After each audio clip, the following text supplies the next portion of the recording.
Curtis Trades here, and today I'm going to show you how to change out the thermostat on your Jeep Grand Cherokee, and this covers model years 2011 up to 2022, and that's the WK2 body style. This is for the 3.6 liter engine, and thermostats do tend to go out on these pretty frequently. There is a code that they will throw if the thermostat is not performing up to par. It basically says that the coolant temperature is not getting high enough, which means that the thermostat is stuck open, so you will need to replace it. The good thing is it's a relatively cheap part and it is quite easy to do yourself. The good thing is though, it is a pretty simple repair to do on your own. It only costs about $40, $20 for the thermostat, and then about $20 for coolant to add back in. So like I said, you can pick up a thermostat for about $20 from any auto parts store really. They don't have the OEM ones because they're back ordered. Don't mess around with the universal coolants, just go get it from the dealer. It's not any more expensive, and then you know you have the right one. They switch which coolant they use at around 2013, 2014. I believe the 2014s, most of them will use the 10-year coolant, which is like a pink or purple color.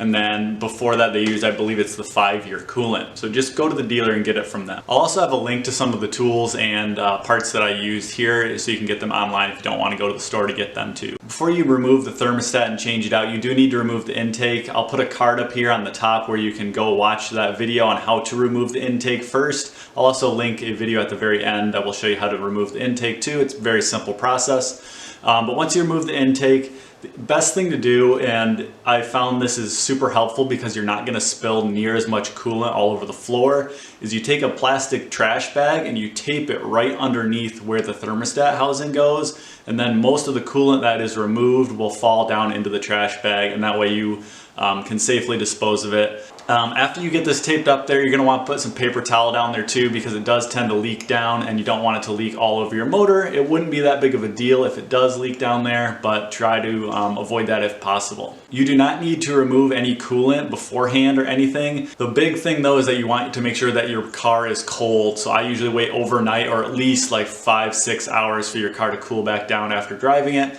That way you're not going to burn yourself on hot coolant. So once you get that plastic bag on there, then you're just going to unscrew the 2 bolts on the top and the bottom of the thermostat. There's just a little Torx bolt here, so just remove those 2 bolts. And when you remove it then and pull the thermostat housing off, it will leak quite a bit of coolant out of there. Good thing is that this is at the top of the system, so not a whole lot of coolant will come out.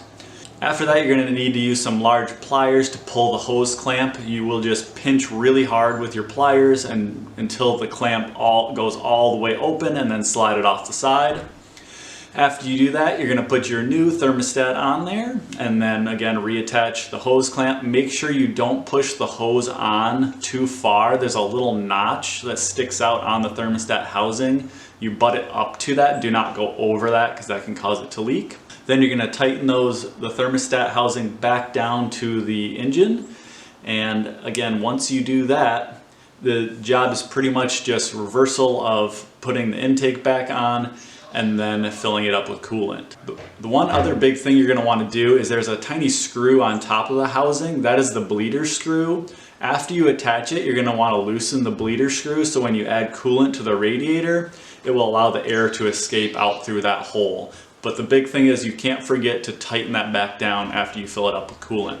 So all I do is open the notch here, fill the radiator up with coolant, then tighten it back down once it gurgles and gets all the air out. The other thing too is once you finish this project, you might need to add a little more coolant afterwards. So I would take it on a short drive to get the engine up to temp, and then let it cool off again, probably overnight is best, or a couple hours, and then double check to make sure that the radiator is full and that the overflow tank does have some coolant in it.